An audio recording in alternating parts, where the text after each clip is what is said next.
Vous allez trouver, chers amis, ici dans votre livret, un plan. Ça pourrait vous aider à suivre ce que nous allons essayer de voir ensemble dès maintenant. Mais je pense que nous pouvons dire qu'aujourd'hui, il y a plus ou moins 3 pôles autour desquels des chrétiens circulent lorsqu'ils réfléchissent à propos du sujet du péché, ce que nous venons d'entendre déjà dans cette lecture.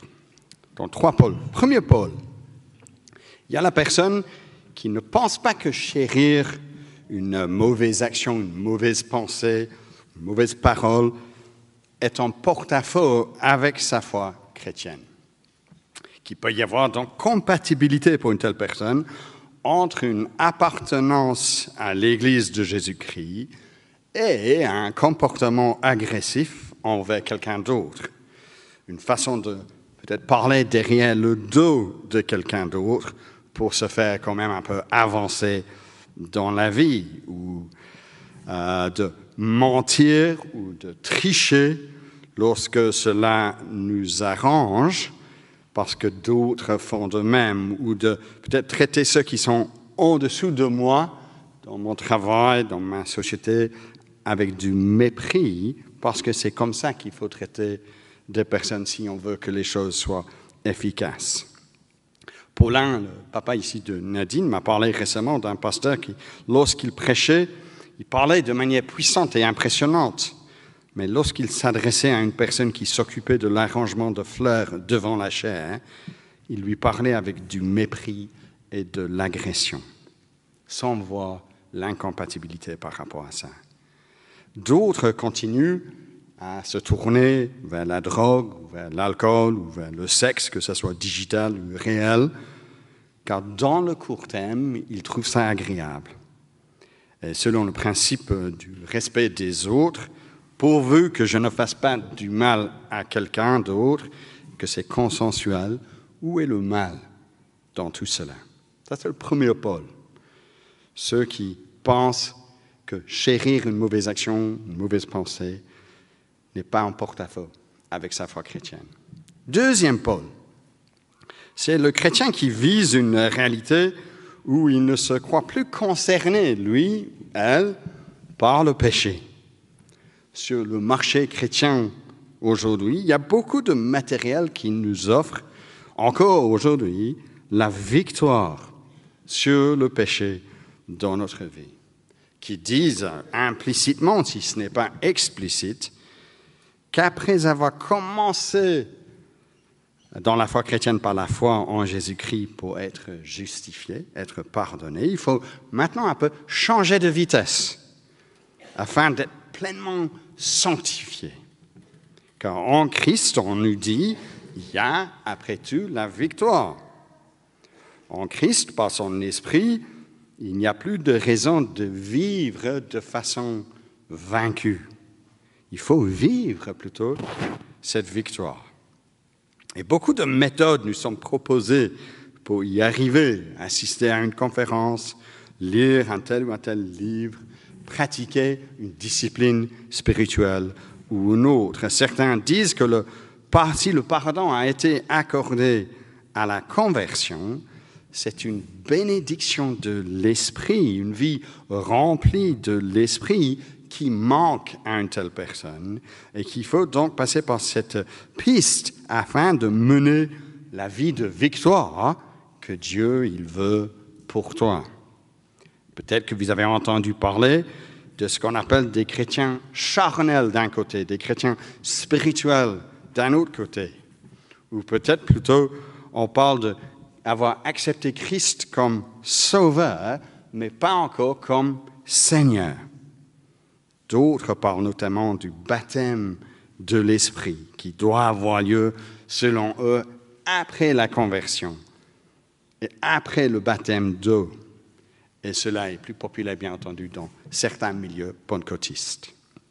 Ça, c'est le deuxième pôle qui nie que le péché est encore un problème. Alors, le troisième pôle, ce n'est pas de nier la gravité du péché, ni sa réalité dans la vie, mais c'est de toujours ne pas avouer que j'ai tort. Ce n'est jamais moi qui a péché. C'est toujours la faute de quelqu'un d'autre. C'est jamais ma propre responsabilité. Oui, en principe, c'est possible que je pêche. Mais vous savez quoi? Je ne pêche pas. Chaque action s'explique par une longue justification qui met ultimement le blâme sur des facteurs externes, des comportements injustes de la part des autres, et ainsi de suite. Cette personne se justifie, cette personne trouve toujours des raisons exténuantes pour chaque action faite. Peut-être vous connaissez de telle personne. Cette personne ne demande jamais pardon parce qu'il n'en a pas besoin. Donc voilà 3 pôles qui circulent encore aujourd'hui et qui circulaient sous différentes formes aussi à l'époque de l'apôtre Jean. Rappelons-nous que 1 Jean, donc la première épître de Jean, lorsqu'il a écrit 1 Jean, il y avait certains enseignants, des faux enseignants, qui ont commencé à circuler des idées qui allaient à l'encontre de l'enseignement des apôtres, qui perturbaient en conséquence la stabilité de nombreux croyants. Et Jean, il écrit afin de rassurer des croyants dans leur foi, telle qu'elle leur a été enseignée au début. Et dans le premier chapitre, il met en place quelques fondements nécessaires pour pouvoir ensuite repérer ces erreurs. Et dans notre texte de ce matin, sur le livret, il démarre au verset 5 en faisant le lien entre le témoignage des apôtres et leur message. Car il dit, voici le message que nous avons entendu de lui. Donc le message qu'il annonce, nous vous annonçons, il dit encore, et le message dont ils ont été témoins. Donc ce n'est pas la création de l'homme ce qui suit, ça vient de Jésus-Christ lui-même. Et quel est le message? En résumé, toujours le verset 5. Que Dieu est lumière, il n'y a pas en lui de ténèbres. Ce n'est qu'en comprenant la nature de Dieu lui-même que nous serons en mesure de peser les affirmations de ceux qui prétendent connaître ce Dieu. Dieu est lumière, il n'y a pas en lui de ténèbres. Dans la Bible, la lumière révèle, éclaire le chemin. On vient déjà de chanter par rapport à ça. Le psalmiste dit que ta parole est une lampe à mes pieds et une lumière sur mon sentier. La révélation de tes paroles éclaire. Elle donne de l'intelligence à ceux qui manquent d'expérience. Jean, dans son évangile, donc pas ici sa lettre, il parle aussi de cela, de cette révélation que donne la lumière, lorsqu'il dit que Jésus est la lumière du monde. Cette lumière, dit-il, était la vraie lumière qui, en venant dans le monde, éclaire tout être humain. Mais ce que cette lumière révèle, éclaire, c'est également l'état de notre cœur. Maintenant, de nouveau, Jean, l'évangile de Jean, chapitre 3, verset 19. Voici quel est le jugement. La lumière, donc Jésus, est venu dans le monde et les hommes ont préféré les ténèbres à la lumière parce que leur manière d'agir était mauvaise. En effet, toute personne qui fait le mal déteste la lumière. Elle ne vient pas à la lumière pour éviter que ses actes soient dévoilés. Alors nous avons, comme vous j'imagine, un canapé dans notre salon. Notre canapé, Ikea, un peu vieux maintenant je dois dire, est lourd et difficile à bouger. Et il est trop profond et trop peu élevé du sol pour pouvoir facilement mettre un bras en dessus lorsque quelque chose s'y glisse, comme un ballon de ping-pong ou autre. Du coup, parfois, afin de voir où se trouve l'objet perdu, J'allume la lampe torche de mon téléphone et qu'est-ce que je découvre quand je fais cela? De la poussière. Que si on ne laisse cette poussière dans les ténèbres, personne ne le voit, personne n'est troublé par ça. Mais une fois que je vois la poussière, une fois révélée, on sait que c'est super sale et ce n'est pas agréable. Cela nous pousse enfin, en ce qui me concerne en tout cas, à faire le nettoyage. Si la lumière révèle la saleté, c'est parce qu'elle est pure, elle est bonne, elle est saine. Et lorsque Jean dit donc que Dieu est lumière, ici au verset 5, en lui il n'y a pas de ténèbres, dès le verset suivant, il parle de quoi? Du péché, qui fait contraste à sa lumière. Marcher dans les ténèbres signifie que nous avons besoin non seulement d'éclairer, de mieux connaître des choses, mais nous avons besoin d'être purifiés de tout péché. Car les ténèbres ne sont pas simplement l'ignorance, mais la méchanceté, la saleté. Dieu est lumière. Il n'y a pas en lui de ténèbres. Alors, dans l'esprit de tout écrivain biblique, si nous lisons l'ensemble de la Bible, cela est un fondement qui ne bouge jamais. Dieu, le Dieu souverain et tout-puissant, il est à tout moment lumière, parfaitement saint, parfaitement bon. Évidemment, il y a de la place dans le canon biblique, parmi différents auteurs de la Bible, pour de la réflexion sur l'existence du mal dans un monde où Dieu est parfaitement bon. Ce n'est pas que nous qui avons pensé dans notre siècle à cette question-là. Nous pouvons lire Job, Habakkuk, les psalmistes, pour juste en mentionner 3 exemples. Mais l'affirmation ne change jamais. Dieu est 100% bon, pur, saint. Il est lumière. Mais Jean, ici, ne cherche pas à répondre à une question philosophique dans notre texte. Il ne demande pas pourquoi le mal, mais que faire ceux qui commettent le mal pour entrer en communion avec un Dieu qui est lumière. Non pas donc comment expliquer le mal, mais comment cesser de faire le mal. Et cela nous mène à 3 donc fausses pistes que les faux enseignants, sous une forme ou une autre, étaient en train de circuler autour d'eux. Nous allons les parcourir assez rapidement avant d'arriver à quelques applications, car déjà, nous avons mentionné ces 3 fausses pistes dans les 3 pôles autour duquel nous circulons lorsqu'on pense au péché. Chacune de ces fausses pistes est introduite ici dans ce texte avec la même formule, au verset 6, au verset 8, au verset 10. Si nous disons que, verset 6, la question de diminuer donc la gravité du péché pour le croyant en Christ, cet enjeu. Si nous disons que nous sommes en communion avec lui et que nous marchions dans les ténèbres.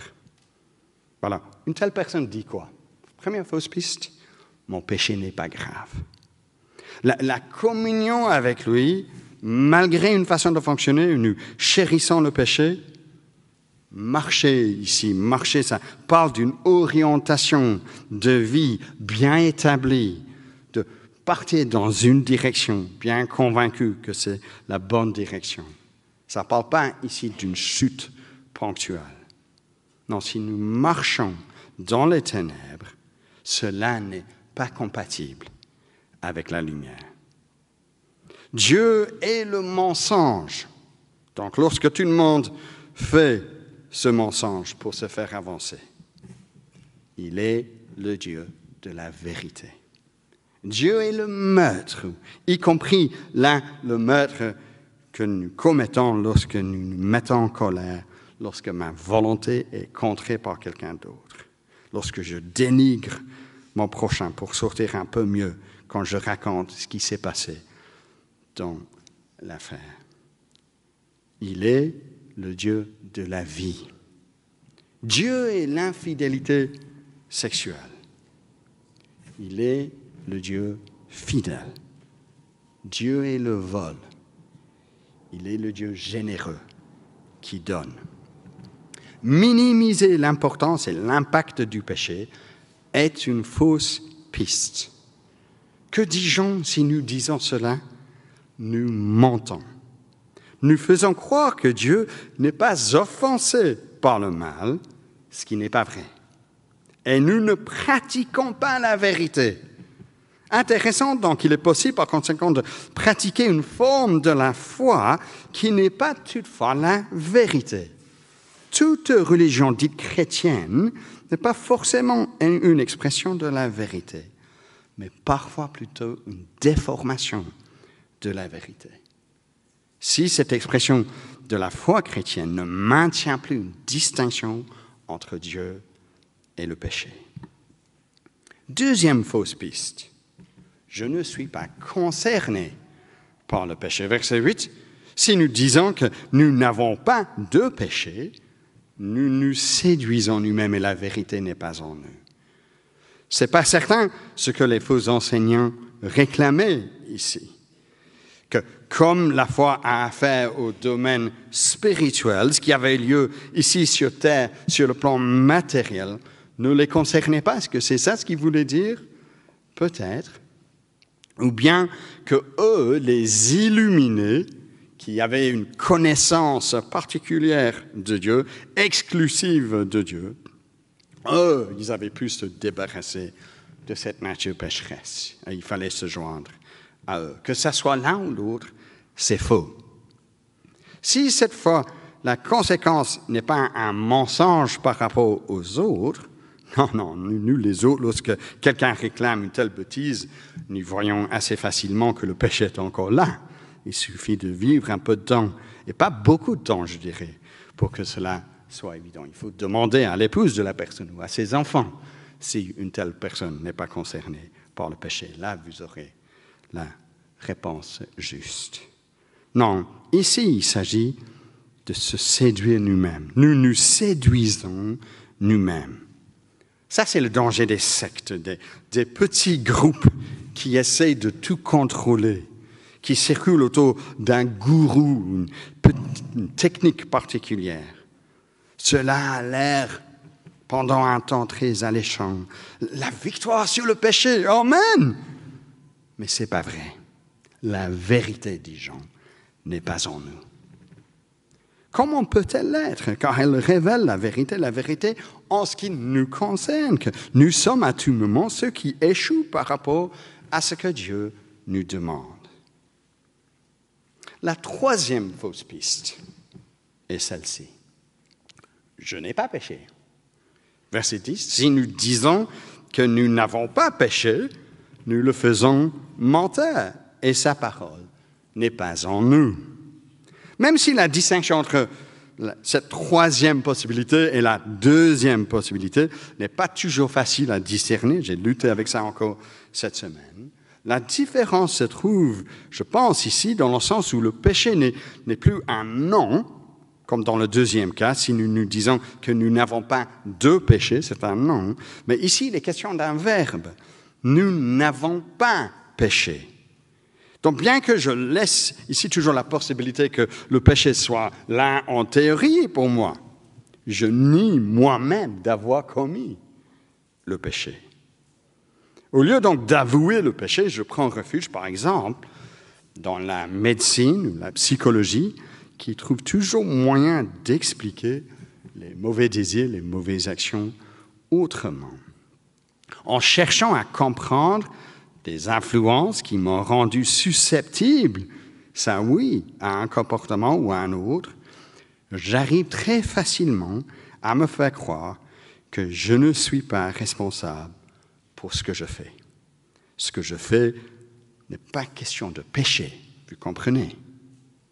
Les conséquences d'une telle façon d'y réfléchir, verset 10, nous faisons de Dieu menteur.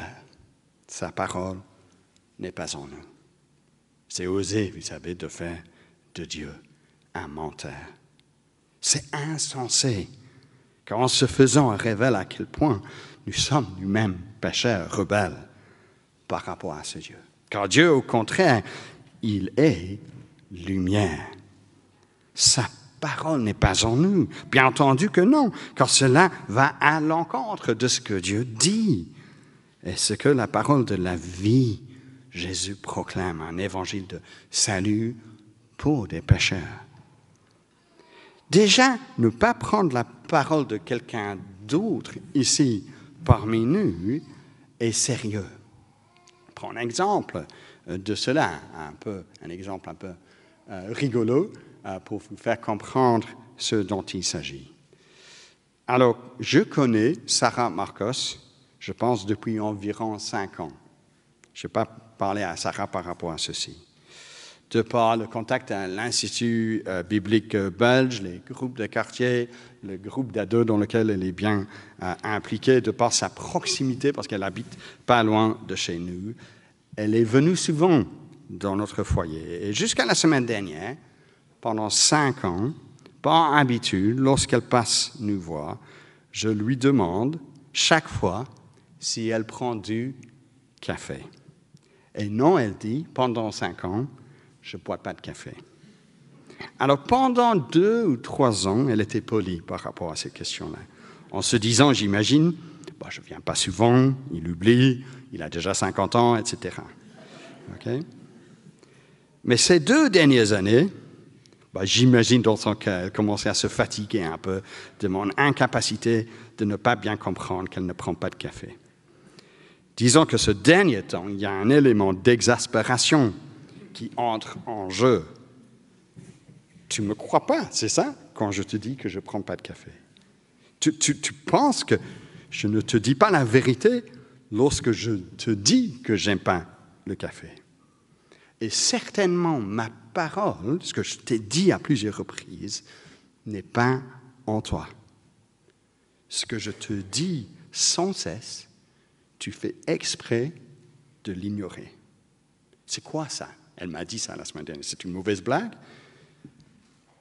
Ici, auprès de Dieu, il n'y a pas de blague.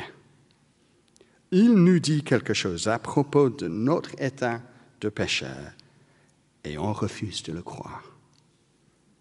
On fait de lui un menteur. Sa parole n'est pas en nous. Donc voilà 3 fausses pistes.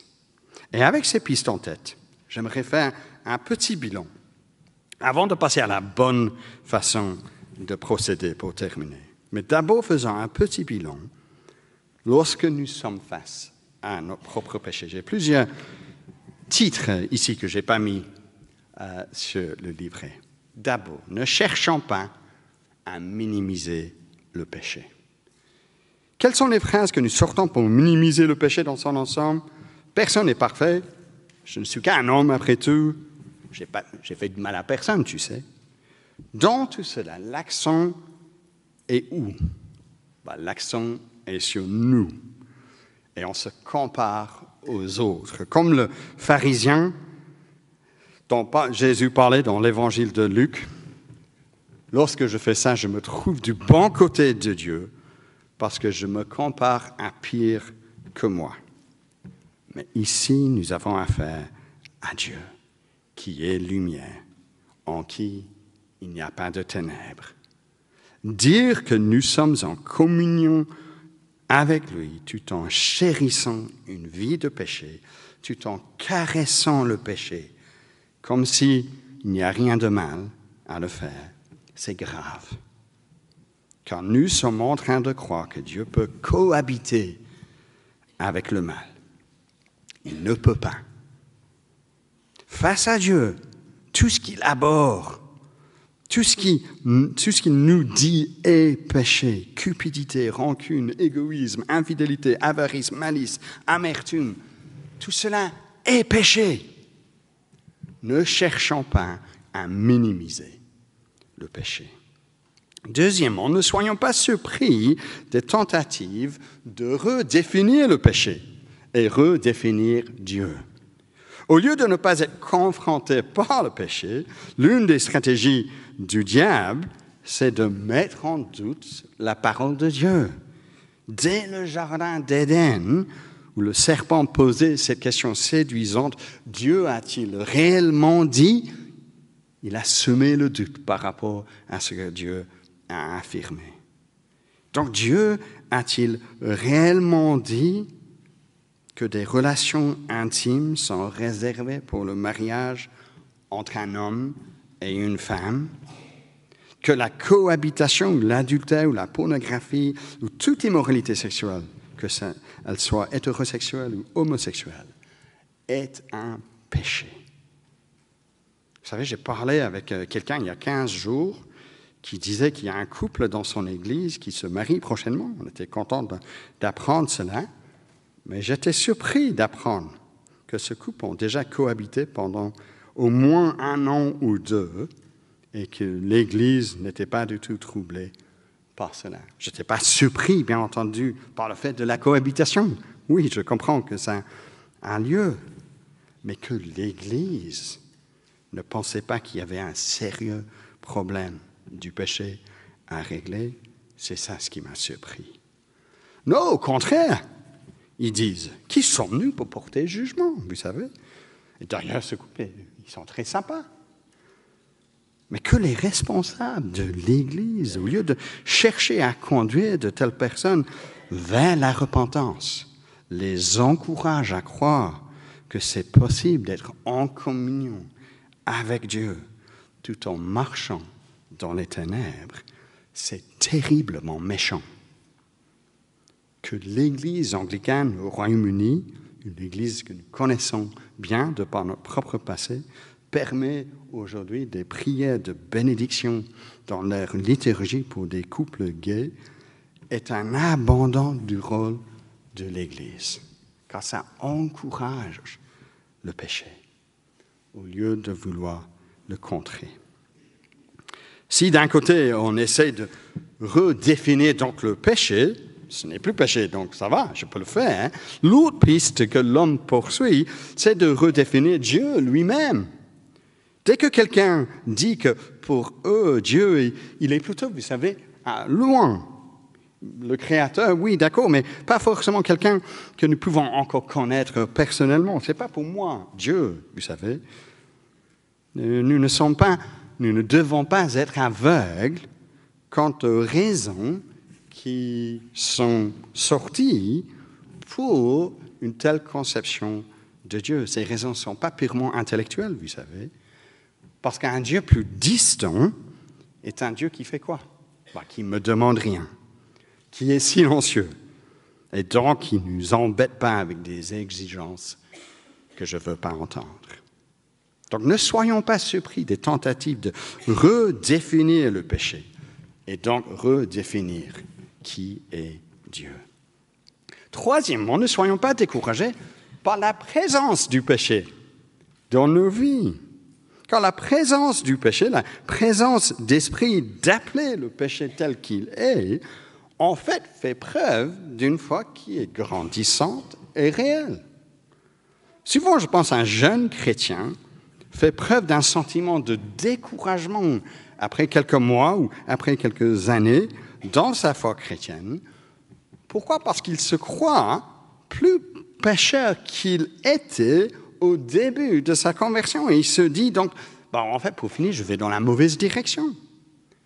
Mais en réalité, ce qui est en jeu, c'est qu'il était en train de laisser entrer encore la lumière qui révèle comme une lampe torche dans le noir, différents coins en dessous du canapé.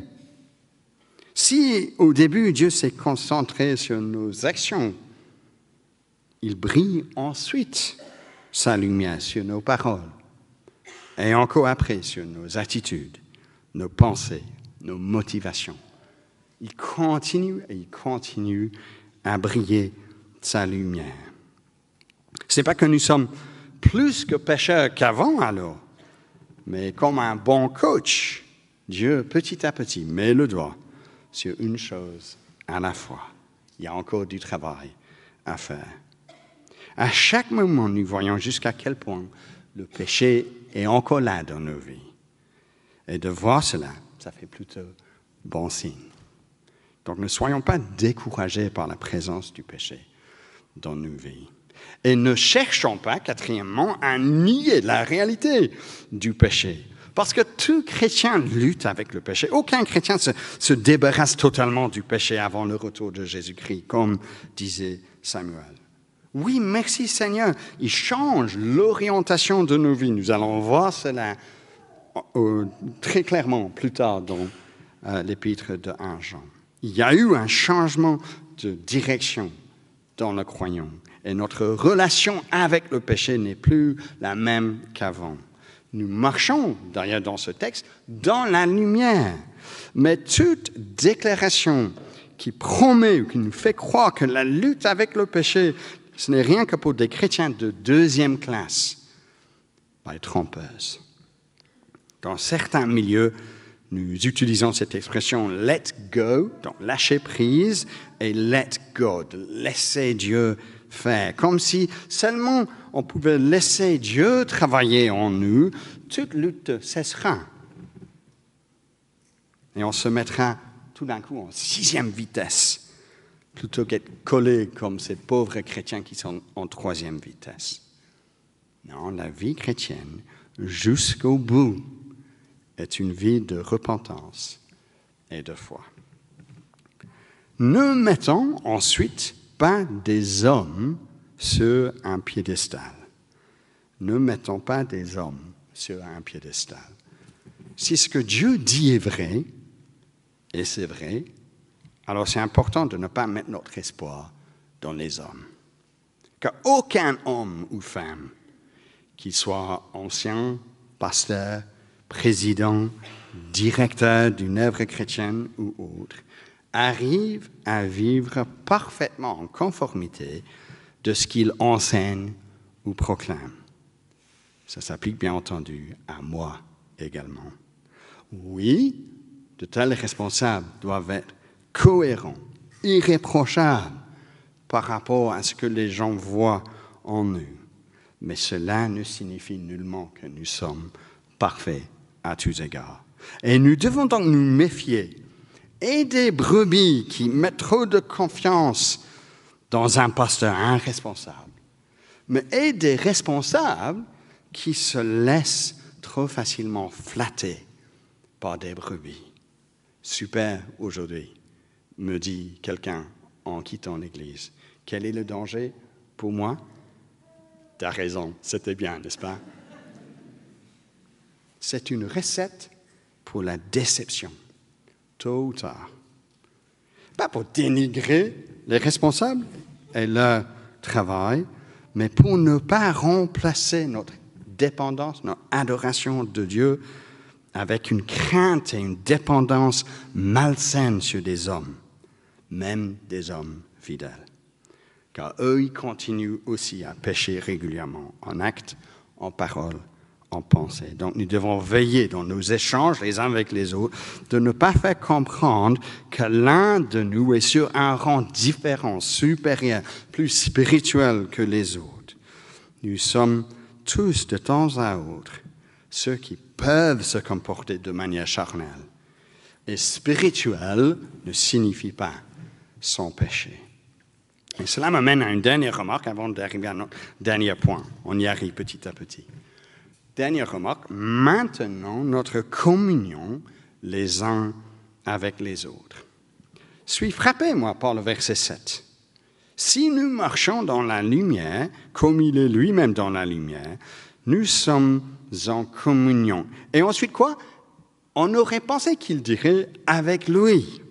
On s'attendrait à ça parce que c'est ça ce qu'il a dit au verset 6. Mais que dit-il? Nous sommes en communion les uns avec les autres. Car lui, si nous reconnaissons le péché comme péché dans nos vies, cela nous permet de partager la même base pour notre communion. Le sang de Jésus qui nous purifie de tout péché. Et donc, c'est vers cela que nous nous tournons à la fin de cette prédication avec ce point B, un seul secours pour notre péché, le sang de Christ.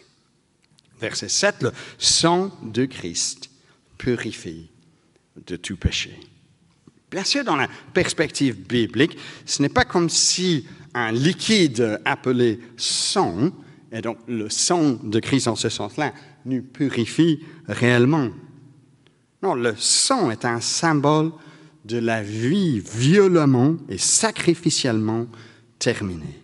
Jésus a offert son sang, il a versé son sang. Nous allons nous rappeler de ça dans quelques instants lorsque nous participons ensemble au repas du Seigneur. Il a donné sa vie en sacrifice, le juste mourant pour l'injuste, afin que nous puissions être pardonnés. C'est ainsi donc que nous traitons le péché. Comment êtes-vous devenus chrétiens, chers amis, si vous l'êtes ici aujourd'hui? N'avez-vous pas dû accepter votre péché et dire à Dieu, Dieu, aie pitié du pécheur que je suis. J'accepte par la foi, la confiance en ce que tu as fait en Jésus-Christ, que Jésus est mort à ma place pour que je sois pardonné. Et donc, que faire lorsque nous sommes face à notre péché en tant que chrétiens, plusieurs années après notre conversion? Verset 9, si nous confessons nos péchés. Non, nous devons les confesser, faire face à cette réalité au lieu de les nier, au lieu de les minimiser. Nous ne confessons pas nos péchés aux prêtres, aux pasteurs, nous ne confessons pas nos péchés non plus les uns aux autres, même si de temps à autre, il y a certaines circonstances où nous pouvons nous confier aux autres. Mais ici, il s'agit de confesser nos péchés à Dieu. Et qu'est-ce qui se passe? Il est fidèle et juste pour nous pardonner nos péchés et nous purifier de toute injustice. Verset 9. Bien entendu, ce n'est pas pour nous encourager à pécher qu'il nous écrit, comme si, voilà, tu vois, pas de souci, donc je continue dans le péché. Non, on retombe dans l'une de ces fausses pistes qui nous disons cela. Chapitre 2, verset 1, « Mes petits enfants, je vous écris ceci, afin que vous ne péchiez pas. » Car Dieu est lumière, et marcher dans les ténèbres, c'est de nier sa lumière. Mais Jean reconnaît que le péché est encore un problème. Et donc, il continue. Et si quelqu'un a péché, nous avons un avocat auprès du Père, Jésus-Christ le juste. Alors, les avocats, en suivant mauvaise presse de nos jours, comprenant cela, nous avons l'impression parfois qu'ils s'enrichissent tout en faisant une représentation moyenne, voire même mauvaise. Parfois, il y a certaines personnes dans notre assemblée qui ont fait preuve de ce genre d'expérience. Mais l'avocat qui prend notre défense auprès du Père, il est comme en lui. Jésus-Christ, le juste.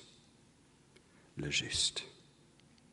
C'est lui, celui qui n'a pas péché, qui a versé son sang.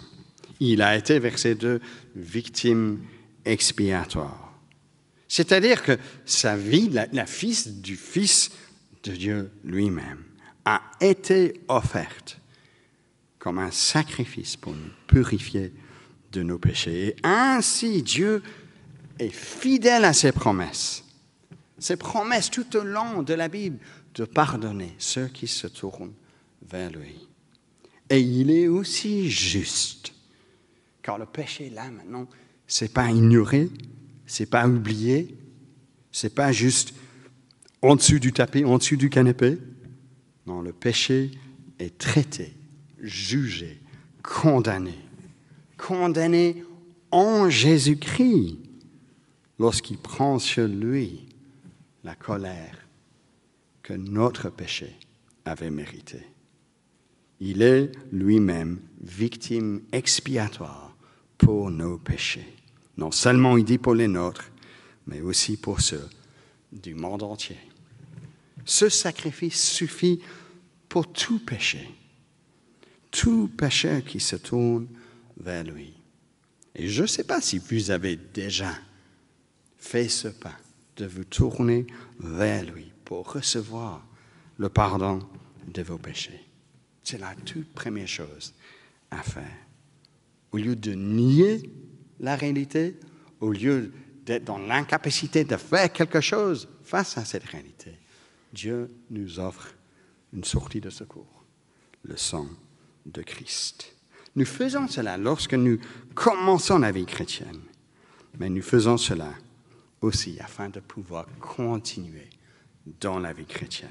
Nous ne sommes pas accablés par notre péché, pas condamnés de nouveau par notre péché, mais nous sommes reconnaissants que nous allons être dans un instant, de pouvoir dire encore une fois, encore après toutes ces années de vie chrétienne, que j'ai un avocat auprès du Père, Jésus-Christ. Celui-là, dit le Seigneur Jésus-Christ, lorsqu'il pense à moi, lorsqu'il pense à toi, si vous avez confié votre vie en Jésus-Christ, celui-là, dit le Fils au Père, il est à nous. Il est à nous. Son péché a été payé. C'est fini. Voilà comment, chers amis, nous devons réagir face à notre péché. Alors, je vous invite à prier. Ensuite, c'est à Samuel. Il est lui-même victime expiatoire pour nos péchés, non seulement pour les nôtres, mais aussi pour ceux du monde entier. Quelle joie, Seigneur, de connaître Jésus-Christ le juste, qui a versé son sang afin de nous purifier de tout péché. Donne-nous de ne pas nous embarquer dans l'une de ces fausses pistes. Donne-nous l'humilité les uns envers les autres, mais surtout l'humilité en ce qui te concerne, pour reconnaître encore aujourd'hui notre péché et pour confesser notre péché, trouver le secours pour notre péché. Que nous puissions nous encourager les uns les autres à faire cela. Et cela pour ta seule gloire, nous te prions. Amen.